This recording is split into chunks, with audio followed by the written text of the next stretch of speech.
to exercise safely. Why don't you go playing football with them? No, running around is really boring. Then why are you watching? You're like a puppy staring at a bone. Who are you calling a puppy? Oh, are you embarrassed? Just be honest. Actually, my mom said that it was dangerous for diabetics to do sports, and I don't want to make her worry anymore. Carelessly exercising can be dangerous, but no exercise at all also isn't healthy. So you're saying I can play? Of course. Yeah! Hey, don't rush! You have to fully understand how to exercise properly if you want to play. Can I play first? Haste makes waste. To begin, do you know the different categories of exercise? Exercise is divided into aerobic exercise, anaerobic exercise, and mixed aerobic exercise.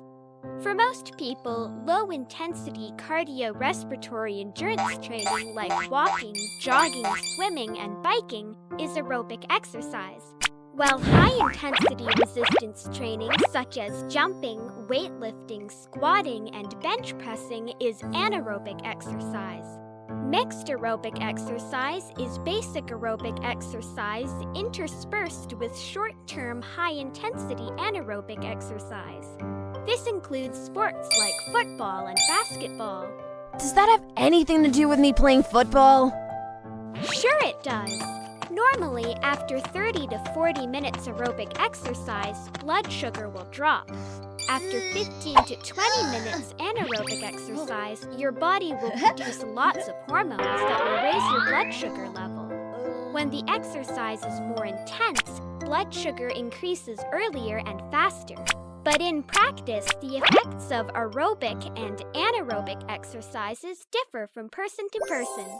After the sugar is used for energy, blood glucose level will eventually decrease. The effects of exercise on blood sugar can last up to 24 to 48 hours. I'm confused.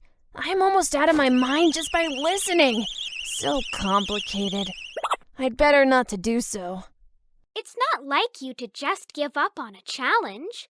In addition to lowering blood sugar level, exercise can also increase your body's sensitivity to insulin, improve balance and coordination, prevent accidental falls, and ultimately help prevent chronic diabetes complications. Besides, are you really willing to give up football? Right, exercise does have so many benefits. Well, I will play.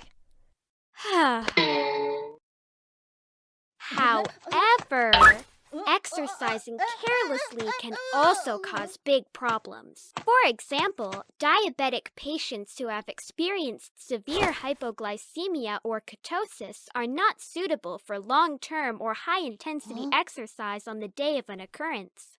Choose an appropriate exercise method accordingly. Yeah, got it. No, not yet. Before exercise, you still need to fully prepare. I'll teach you a 4-letter mnemonic device. SWET. SWET. Do you mean sweet? No. It refers to 4 things we should care. First, sugar.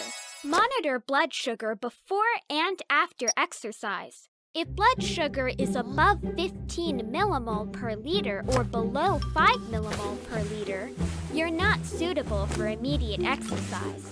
Additionally, it's necessary to prepare proper foods accordingly to prevent hypoglycemia. Second, water. Before, during, and after exercise, make sure to drink enough water. This will ensure a safe experience. Third, equipment.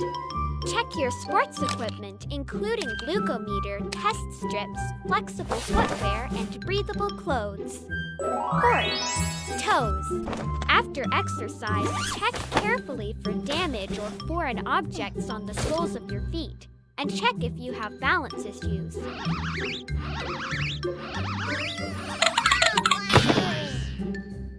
I'm going to play football.